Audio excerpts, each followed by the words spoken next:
ये दुर्भाग्य है कि सरकार सबका साथ सबका विकास की बात करती है, तो बाकी जातियों की अगर रेजिमेंट बनी हुई है देश के अंदर, तो अहीरों की रेजिमेंट अभी तक क्यों नहीं बनी हुई है। माननीय नेताजी के पास अगर कोई मिलने जाता था तो वो उसको दूर से पहचान जाते थे और ऐसा महसूस होता था कि वो उसके चेहरे को देख करके ये अंदाज़ा लगा लेते थे कि इसको क्या तकलीफ़ है। किसी माई के लाल में दम नहीं है कि जो अहीरों के अधिकार को रोक सके और या छीन सके। ये 26 करोड़ यादों की मांग है और 26 करोड़ यादों का ये सवाल भी है।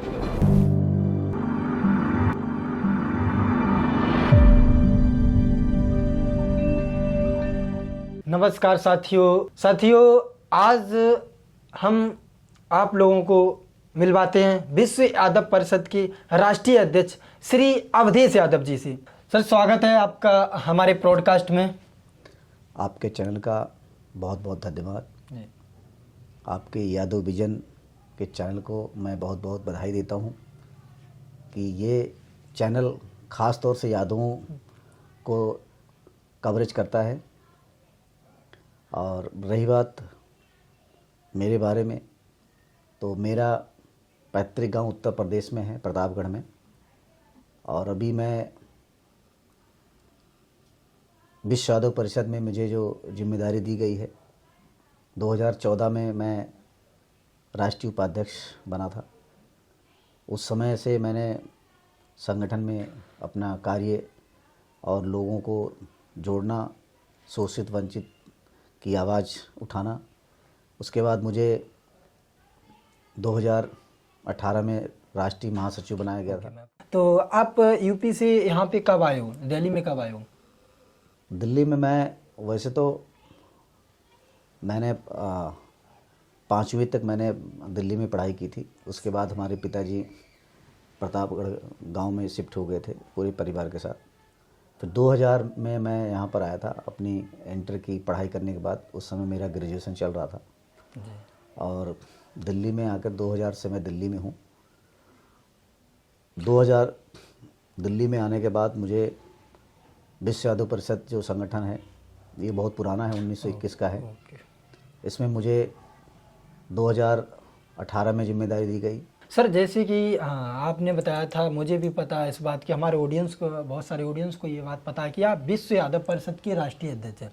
हम आपसे जानना चाहेंगे, हमारे ऑडियंस भी जानना चाहेंगे कि आप जो ये विश्व यादव परिषद है, इसकी प्रेरणा आपके अंदर कहाँ से आई और आपने ये विश्व यादव परिषद कब इसकी स्थापना की और ये कितना साल पुराना है? कुछ बताना चाहेंगे अपने संगठन के बारे में? विश्व यादव परिषद 1921 का है और 1921 से ये चल रहा है। 1921 से? जी। तो इसकी जो स्थापना बात करें, ये किसने स्टार्ट किया था? इसमें बहुत सारे यादव समाज के लोग थे। उस समय रजिस्ट्रेशन नहीं हुआ करता था जी, क्योंकि अंग्रेज़ों के पहले की बातें हैं। और उन्होंने बुक्स में नोट करके, और चाहे बिहार हो, चाहे उत्तर प्रदेश हो, चाहे हरियाणा हो, इसके माध्यम से उन्होंने एक दूसरे को जोड़ने का काम किया था। मैं विश्व यादव परिषद में 2014 में जुड़ा था और 2014 के बाद मेरे पास जो संगठन के माध्यम से जो मेरे पास जिम्मेदारियां आई, उन जिम्मेदारियों के अनुसार से मैं कार्य कर रहा हूं जी। और जितना भी हो सकता है समाज के लिए मैं 24 घंटे तत्पर रहता हूं। ओके सर, जैसे कि ये संगठन है, आप संगठन के राष्ट्रीय अध्यक्ष हैं, तो आप इस संगठन के द्वारा क्या क्या करना चाहते हैं? लाइक बात करें, राजनीति करना चाहते हैं या समाज सेवा करना चाहते हैं, या बात करें आजकल यादवों का जो सबसे बड़ा अगर बात करें सम्मान का मुद्दा है, वो अहीर रेजिमेंट है, तो आप क्या करना चाहते हैं इस संगठन से? सबसे पहला सवाल ये है कि हमारा जो यादव समाज है पूरे देश में, यहाँ तक कि अगर हम कहें पूरे विश्व में, तो सबसे बड़ी जाति है। जी हाँ, सबसे बड़ी यादव समाज है। और यादव समाज इतना बड़ा होने के बावजूद भी उसके जितने भी अधिकार हैं, चाहे लोकसभा में हो, चाहे विधानसभा में हो, चाहे राज्यसभा में हो, चाहे न्यायालय व्यवस्था में हो, चाहे न्यायपालिका हो, चाहे कार्यपालिका हो, हर क्षेत्र में प्रधान से लेकर के और प्रधानमंत्री तक अगर आप देखेंगे तो यादव समाज का बहुत ही कम नेतृत्व है। जी। कहीं न कहीं हमारे यादव समाज में एकता नहीं है, बड़ा है, लेकिन आपस में समन्वय नहीं है, आपस में तालमेल नहीं है। जी। तो मेरा पहला लक्ष्य है कि अपने यादव समाज को संगठित करना है, और संगठित करने के पश्चात उनके अधिकारों की आवाज़ को बुलंद करना है। और जब समाज जागरूक हो जाएगा और संगठित हो जाएगा तो किसी माई के लाल में दम नहीं है कि जो अहीरों के अधिकार को रोक सके और या छीन सके। तो सर, जैसे कि आपने बताया कि जो आपका मेन जो काम है, जैसे कि आप समाज को एकत्रित करना चाहते हैं, समाज को इकट्ठा करना चाहते हैं, और स्वाभाविक है, इकट्ठी बात करें, अगर एक झाड़ू ही है, अगर वो इकट्ठी है तो उससे हम हर जगह सफाई कर सकते हैं, एक सीख से हम कहीं सफाई नहीं कर सकते। तो सर, क्या आप कहना चाहेंगे कि आप जो बता रहे यादव को आप इकट्ठा करना चाहते हैं, तो आप कैसे यादव को इकट्ठा करेंगे, और यादव आज इकट्ठा कहाँ पर नहीं है, मुझे इसके बारे में हमारे ऑडियंस को बताइए आप। यादव समाज जो है पहले के मुकाबले काफ़ी हद तक संगठित हुआ है। इसका उदाहरण है कि आप चाहे हरियाणा देखिए, चाहे राजस्थान देखिए, चाहे आप मध्य प्रदेश देखिए, बिहार देखिए, उत्तर प्रदेश देखिए, हर जगह के यादव अब संगठित हो रहे हैं। उनको एहसास हो रहा है कि हमारे अधिकार कहीं न कहीं सरकारों के द्वारा दबाए गए हैं, उनका हनन किया गया है। और ख़ास तौर से मैं युवा पीढ़ियों को धन्यवाद दूंगा कि उन्होंने ज़ोर शोर से यादवों को संगठित करने में अपना अहम योगदान दिया है। यादव जो है पहले भी जितनी भी सरकारें रही हैं और अभी भी जो सरकारें चल रही हैं, कहीं न कहीं यादवों का उन्होंने शोषण किया हुआ है। और सबसे ज़्यादा शोषण उत्तर प्रदेश में हुआ है ख़ास तौर से। इन सबको ध्यान में रख करके हम सभी लोग जो है ज़मीन स्तर पर, ब्लॉक स्तर पर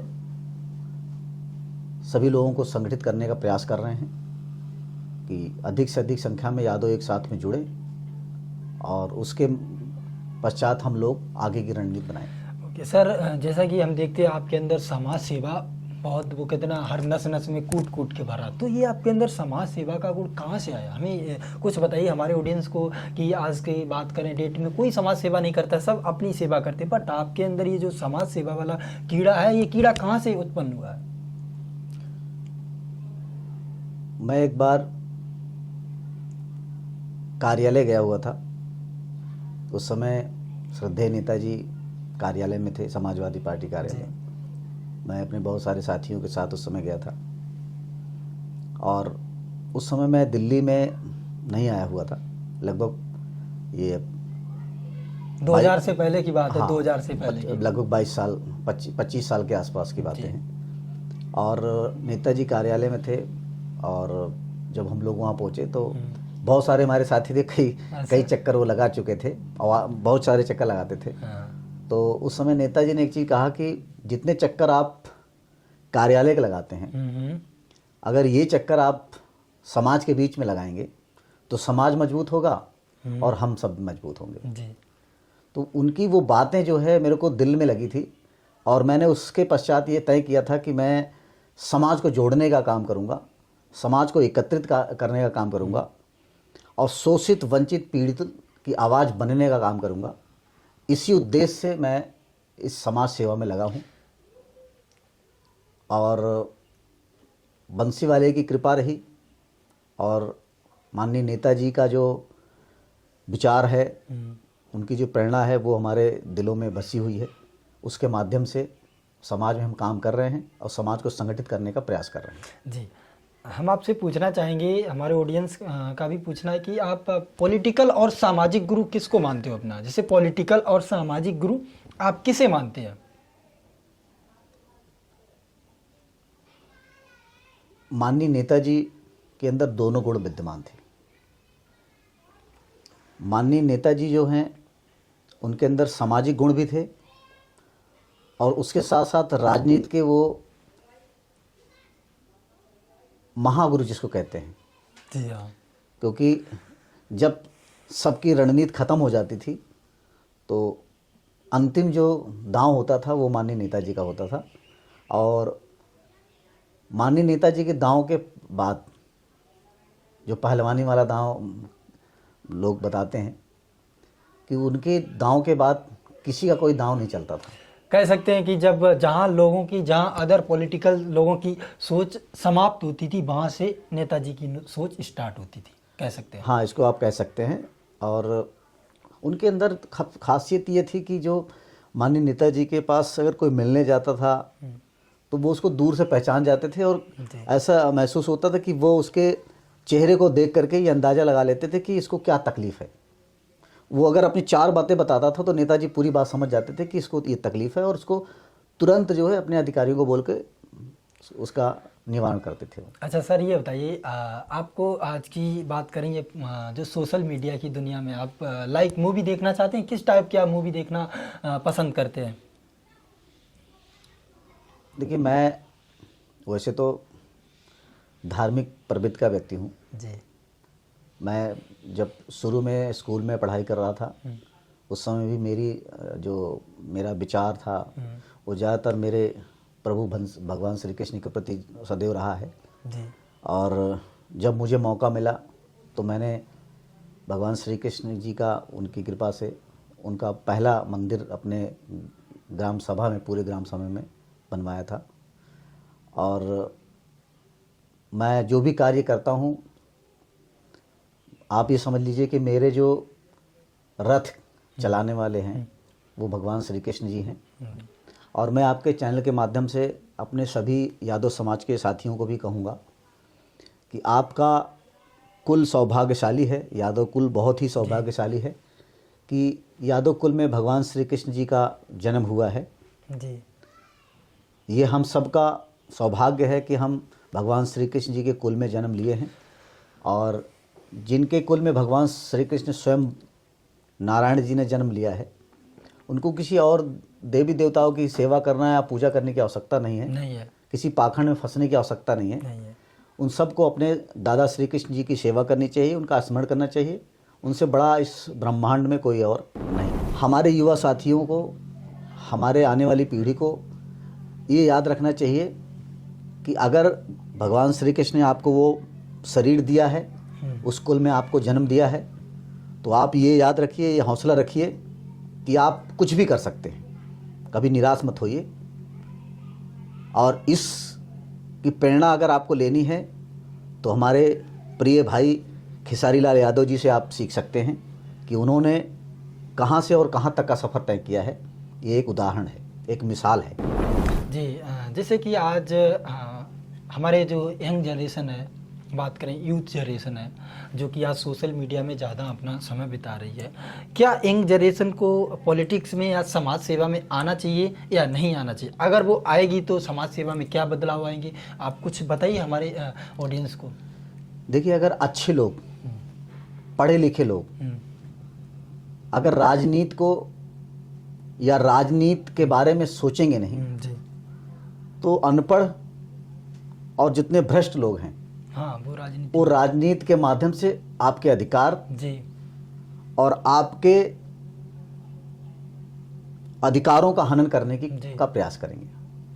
तो इस राजनीति जो है, राजनीति में आना, जितने पढ़े लिखे युवा आएंगे, जितने जागरूक बन करके युवा आएंगे, उतना हमारे देश का भला होगा, समाज का भी भला होगा और भ्रष्टाचार भी खत्म होगा। हमारे यादव समाज में एक बहुत बड़ा, अगर बात करें सम्मान का जो मुद्दा है, जैसे अहीर रेजिमेंट है, वो चल रहा है। तो आप संक्षिप्त में कुछ हमारे ऑडियंस को बताओ, अहीर रेजिमेंट क्यों नहीं बढ़ रही है? देखिए, बहुत ही दुख की बात है कि देश में सबसे बड़ी जाति है अहीरों की जी। और अहीरों ने सदैव बढ़ चढ़ करके देश के लिए बलिदान दिया है। चाहे वो चाइना का युद्ध हो, चाहे पाकिस्तान से युद्ध हो, लेकिन जो भी सत्ता में बैठी सरकारें रही हैं, कभी भी उन्होंने कभी भी अहीरों के शौर्य और स्वाभिमान सम्मान के इस रेजिमेंट के लिए कभी भी महत्व नहीं दिया जी। ये दुख की बात है। दूसरा, देश के अंदर जाति के नाम पर रेजिमेंट बनी हुई है, धर्म के नाम पे रेजिमेंट बनी हुई है, क्षेत्र के नाम पे रेजिमेंट बनी हुई है। जब इस हिंदुस्तान के अंदर जाति के नाम पर, धर्म के नाम पर, क्षेत्र के नाम पर रेजिमेंट बनी हुई है, तो अहीरों की रेजिमेंट अभी तक क्यों नहीं बनाई? ये तो सवाल हर यादव का है देश की सरकार से। क्यों? क्योंकि देश की अगर सरकार ने संविधान का पालन करती है, सबका साथ सबका विकास की बात करती है, तो बाकी जातियों की अगर रेजिमेंट बनी हुई है देश के अंदर, तो अहीरों की रेजिमेंट अभी तक क्यों नहीं बनी हुई है? ये 26 करोड़ यादवों की मांग है और 26 करोड़ यादवों का ये सवाल भी है सरकार के। सर, जैसे कि आपने बताया अहीर रेजिमेंट है, जैसे कि अहीर रेजिमेंट बात करें, यादव हर एक लड़ाई में बढ़ चढ़ के हिस्सा लेते हैं और नो डाउट कि यादव कभी हारते नहीं हैं, जीतते ही हैं। तो सर, जैसे कि उसी टाइम जब ये रेजांगला से हमारा जो बार हुआ था, चीन से जो बार हुआ था रेजांगला में, तो एक गाना आया था, ऐ मेरे वतन के लोगों जरा आँख में भर लो पानी। इसमें पूरा गाना है, जैसे पूरा तो नहीं मालूम, उसमें हमने देखा जाट, मराठा, गोरखा, मतलब सभी का नाम लिया, बट उस गाने से क्या अहीरों को मतलब दूर क्यों किया गया? क्योंकि उसी टाइम ये गाना आया था। तो इसके बारे में बताइए, क्या अहीरों का नाम मतलब दबाया गया, क्या किया गया अहीरों का? देखो, ये बहुत ही दुर्भाग्य रहा है कि जिन्होंने इस गाने को बनाया जी, जो कि हमारे देश की बात करें एक स्वर कोकिला कही जाती हैं। हाँ, जिन्होंने इस गाने को बनाया जी, मैं इतना ही कहूँगा कि उन्होंने अहीरों के शौर्य और बलिदान का नाम नहीं लिया उसके अंदर, और पूरी लड़ाई में उन्होंने रेजांगला और जितनी भारतीय सेना की रेजिमेंट है सभी लोगों का नाम उन्होंने लिया है जी, लेकिन उस गाने के अंदर अहीर का नाम कहीं नहीं लिया। ये दुर्भाग्य है कि आप इतना बड़ा गाना बना रहे हैं, देशभक्ति का बना रहे हैं, और उन वीरों का उसके अंदर नाम नहीं डाल रहे हैं। ये दुर्भाग्य रहा है कि ऐसे गानों में भी हम लोगों को सम्मान नहीं मिला।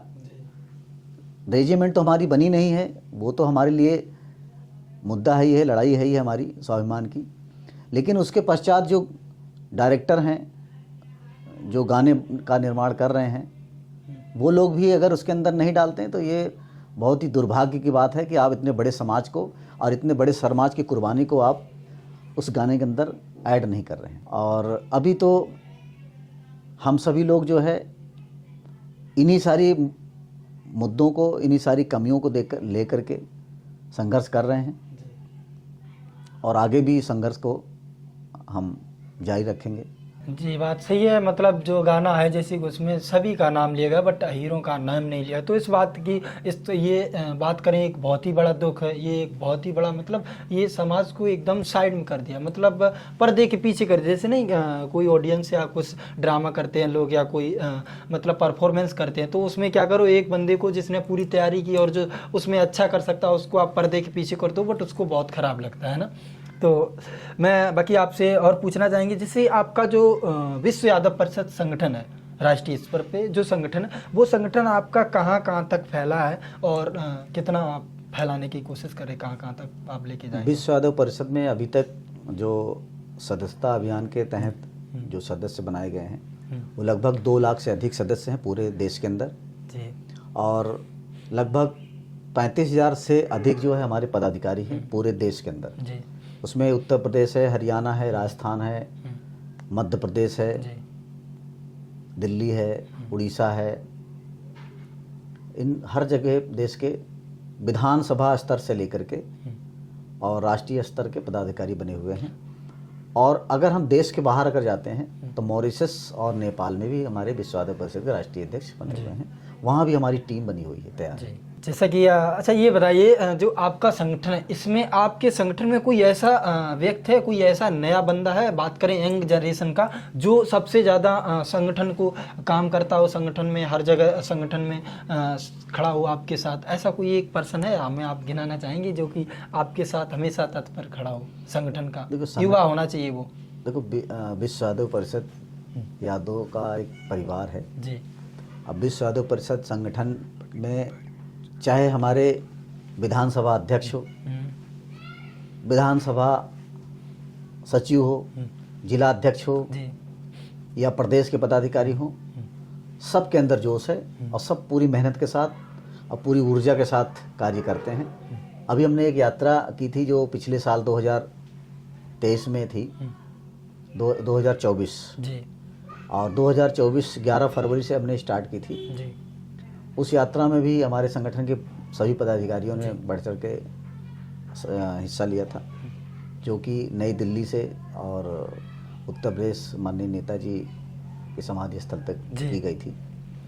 और इसी तरह हम लोगों ने प्रतापगढ़ हो, प्रयागराज हो, बहुत सारे राजस्थान हो या आपका फिरोजाबाद हो, जी इटावा हो, आगरा हो, हर जगह यात्राएं विश्व यादव परिषद के पदाधिकारियों ने और सभी लोगों ने मिलकर की। जैसे कि मैंने देखा है कि विश्व यादव परिषद के मुझे 2 यंग भाई नज़र आ रहे हैं, यंगी लड़के हैं। जैसे कि एक मैनपुरी के जिला अध्यक्ष क्या नाम शिवम यादव और एक एमपी के लवकुश यादव भाई।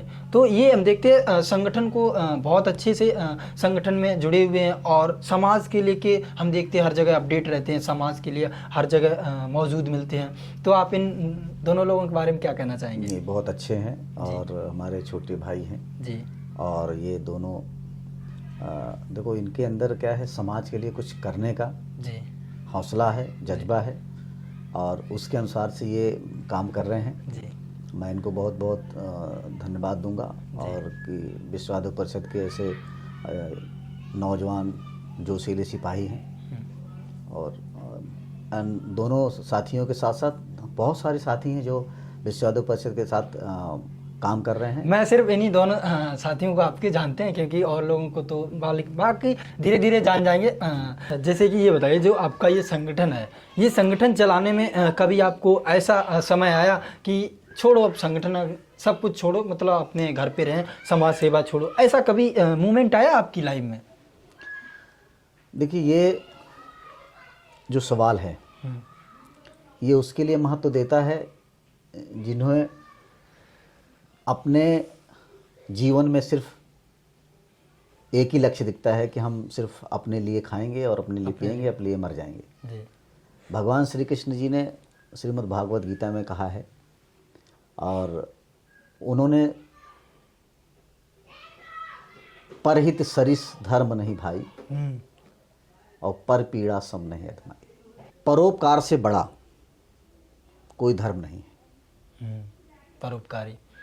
आपने अभी जैसे कुंभ मेला चल रहा है और ये 12 वर्षों के पश्चात आता है और महापुरुषों का कहना है 144 साल के बाद आ रहा है। जी।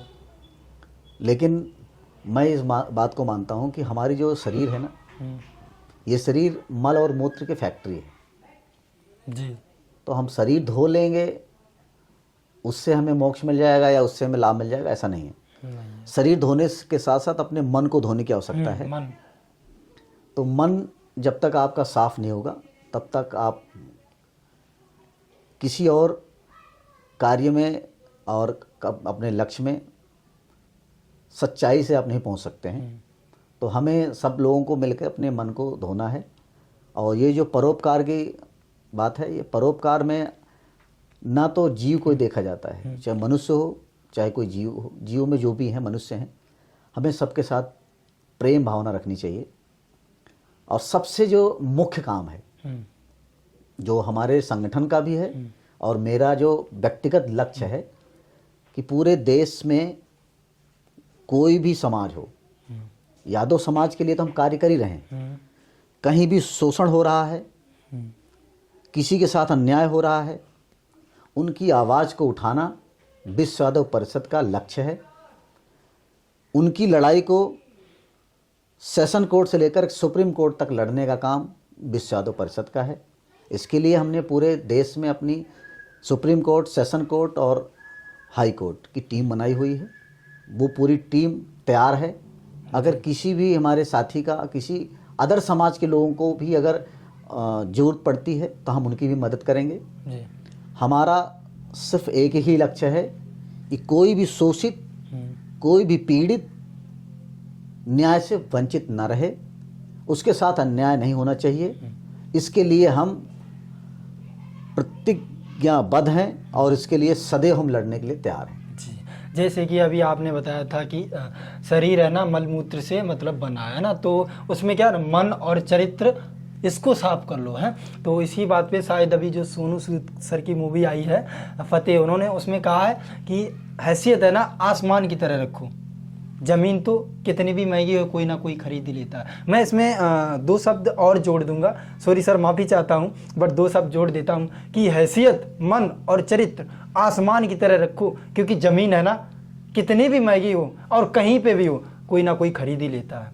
बाकी सर आपने जो बताया समाज के बारे में, आपने जो संगठन के बारे में बताया, मुझे बहुत अच्छा लगा कि समाज में कुछ ऐसे लोग पैदा होना चाहिए, क्योंकि आज बात करें समाज में सिर्फ अपने के लिए लोग जी रहे हैं, अपने लिए खा रहे, अपने लिए पी रहे, अपने लिए पहन रहे, कोई दूसरे के बारे में नहीं सोच रहा। बाकी आपकी जो ये विचारधारा है हमें क्या हमारे ऑडियंस को भी पसंद आएगी, क्योंकि आपकी विचारधारा है ना, बात करें 100 साल आगे की विचारधारा है कि समाज को एकत्रित करना, समाज को इकट्ठा करना, यादव समाज को ही नहीं बल्कि और भी समाज के साथ आप बता रहे थे कि अगर कोई शोषण होगा तो मैं वहाँ पे खड़ा मिलूँगा।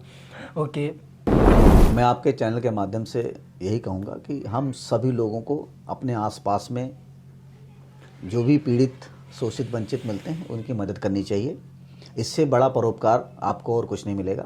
आप कितने भी धामों की यात्रा कर लें, लेकिन अगर आपके बगल में कहीं शोषण हो रहा है, कोई पीड़ित परिवार है, अगर आप उसकी मदद नहीं करते हैं तो आपके उस चारों धाम यात्रा का कोई फ़ायदा नहीं है जी। तो जहाँ पर भी हो गरीबों की, शोषितों, वंचितों की मदद करने का प्रयास करें। यही हमारे भगवान श्री कृष्ण ने हम सबको समझाया है। और हमारे जितने भी पूर्वज हैं, चाहे पेरियार ललई जी हों, उन्होंने समाज के लिए बहुत ही संघर्ष किया है। अगर आप उनकी पेरियार ललई साहब की अगर बात करेंगे तो उसमें भी आपको मिलेगा।